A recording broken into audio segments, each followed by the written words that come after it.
everybody, welcome back. Today I will be gender bending Striker, and if you don't know this about me, you're about to know it now. I love westerns. I am a huge fan. Growing up, I didn't have cable, so a lot of shows that I watched were like really old, and a lot of it my grandfather introduced me to, so they just became like my whole childhood basically. And so getting to work on, a character that is Western was super fun because I barely ever get to do that. I always forget to make Western themed characters. It's mostly the colors because they have to blend in with their environment most of the time. So a lot of the dusty browns kind of keep me from doing it. But anyway, moving on to the whole design aspect of Striker. When I initially started sketching, for some reason, I just kept trying to draw Striker without, like, the hat and the jacket that he's wearing, and I couldn't figure out why I kept doing that. I kept looking back at the original stock image of him, and I was like, why am I so dead set of not putting on the hat and the jacket? And then it dawned on me, it's because of the ending scene of the end of the episode where he's not wearing his hat and he's talking on the phone with Stella. That's why I kept doing that. When I'm drawing and I can't figure out why I'm doing what I'm doing, I start panicking like, oh, what am I doing? Why am I doing this? Something's not right. So that's why there's two drawings of Striker, one with the hat and jacket and one without, because my brain would not let it go. And I personally think the eye placement Striker has is a little weird. It changes a lot, but I don't know. He's got kind of like a shark face or a chameleon face is I think what the concept artist said his design was based off of, was more of a chameleon type of design, which I find extremely creative. I love the idea of that. Anywho, as for outfit design wise, I tried to keep it pretty similar to Striker's original outfit. I didn't want to change too much. I also didn't want to give her like a traditional skirt because there are a few Western women that wear skirts and there are a few that don't. I personally think that female Striker would be the type to not wear a skirt. And then I'm as boring as Western clothes are, they're still super interesting and super unique to every single character, which I enjoy. So that's what I was trying to do with this. I wanted to make it still interesting to look at, yet still Western recognizable. Those are words. But he's got his vest open, and so I took the vest, made it a corset, because it makes sense to me. And there wasn't much else on him without the jacket on. And I figured for somebody who, like, has guns and stuff, he should, like, have gun holsters littered everywhere. But, so I made a nod to the back holster. And if you hear snapping, that's my finger. And, I'm a belt person. I put belts wherever. So that's why there's a random belt on her arm. Now, okay, so you're gonna see me fiddle with color, and this is where it got weird for me because I was following the same color structure that Striker has, like the eye color and the skin color and like the gradient from I'm assuming his fingers, because there's no way. Sorry, I'm making claw hands. But it's so weird. Like it looks really good on him every time I look back at the photo, but then when I started messing around with color and moving everything around on her design, it was just driving me crazy. I think it was the pants color and the typical imp red color was driving me nuts because it was so, I don't know, it weirdly blends in with him, and I think it's because of his horns and his hair that it blends so well.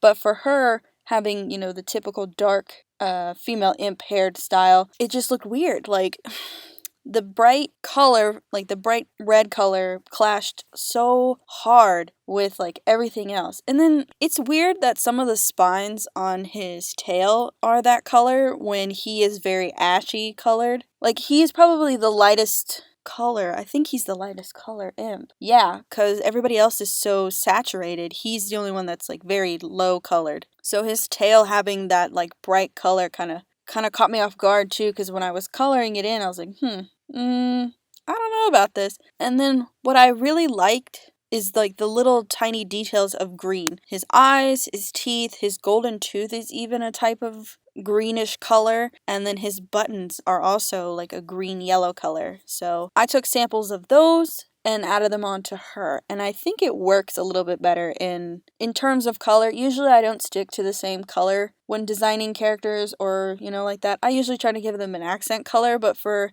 Western theme, like I said before, they try to blend in with their surroundings. And yes, the Wrath Ring is very reddish toned, but there's a lot of gray and a lot of greenery behind them. Like if you look at the background areas, you can see where certain imps could probably blend in a little bit more. So that's what I did. And then I had a weird moment. Okay, so the vest and the cuffs of his jacket and his hat are a very grayish blue color. And when I went to color in the boots, I was going to use the exact same color. But then I scrolled down and I was like, wait a minute, his boots are the exact same color as Blitz's boots because they're that dark purplish blue. They're not gray like the others, which is so weird.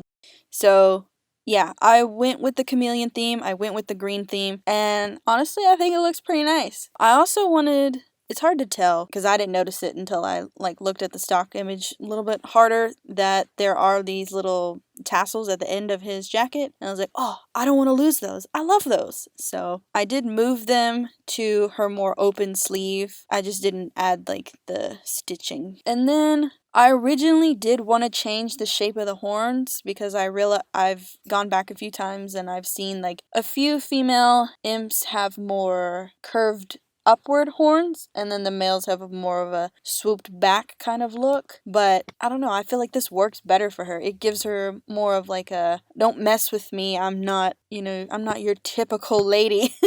Anyway, I'm all over the place right now. But also this is a fun little fact / cool nod to my family. My mom has a collection of cowgirl boots, and there's one pair that's my absolute favorite, and she doesn't really wear them. They're mostly for actual work. They were never made to be casual wear, and they have spurs on them. And oh my god, I love those things so much. Something about spurred cowgirl boots, just ugh, so nice, so cool, so freaking awesome. And so I kind of recreated Striker's boots to have that nod of I'm super into spurs. And then the pattern is mostly just kind of like a sheriff styled star. Sorry, I'm gushing over all of this. This was so fun. I don't know, I have a thing for the rugged Western older woman, something about them. So that's kind of what I did with her hair color, is just add that dusty ash color. I don't know. She's kind of got that I'm old, but I'm not that old kind of hair color going on. And then I gave her a little bit of a peek of some boob. If you've ever watched that movie Holes, and it's, the teacher that turns into an outlaw, that's kind of where most of my inspiration was coming from at the time, because she was the top woman I was thinking about the whole time, even though she's technically blonde, but I don't know.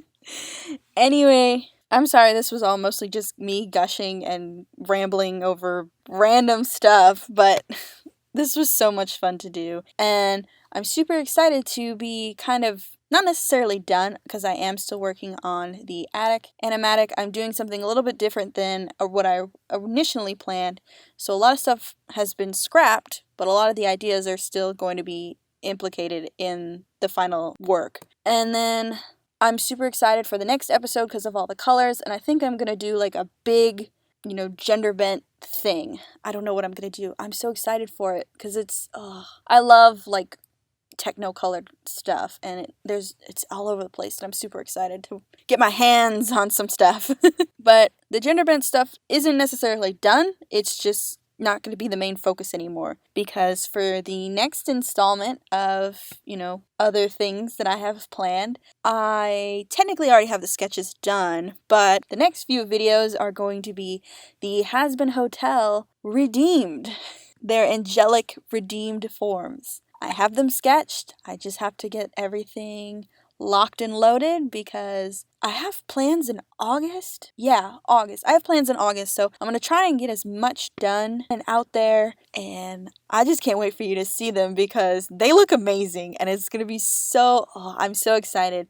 You guys have no idea. It's going to be awesome. So I hope you all get super excited for it and look forward to seeing everybody all angeled up. Anyway, I hope everyone had a fun time listening to me, and I'll see you guys in the next one. Bye!